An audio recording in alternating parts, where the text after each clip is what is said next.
ممكن حضرتك تقول لي اسم مدير فني عجبك مثلا الموسم ده؟ طب اسمين. مدير فني في مدرب وادي دجله كارتيرون.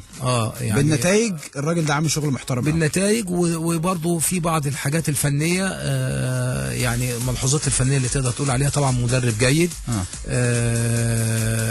على المستوى طبعا المحلي هقول حسام حسن.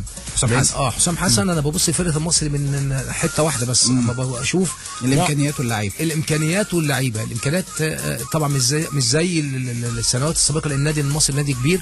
لان اما تبص لهيكل فرقه المصري هتشوف ان معظم اللعيبه صغيره، اللعيبه مش معروفه، ما عندهاش خبرات. فكنا نتأدي بالشكل دوت وبالترتيب اللي وصلته، فلا يعني يجب الاشاده بفرقه المصري ومدربهم. يعني تحكيم حلو السنه دي، افضل يعني في بعض الاخطاء برضو، لكن التحكيم اتطور في السنتين الاخرى.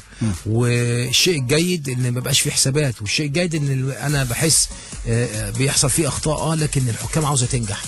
الحكام بقت حاسه ان في انضباط، الحكام ان حاسه ان بقى في يعني عين عليهم. يعني عكس السنوات السابقه كان في حكام عندها القدره ان هي تتهاون او تجامل او يحصل لها الرهبه من الاسماء شويه. اعتقد دي قلت بشكل كبير.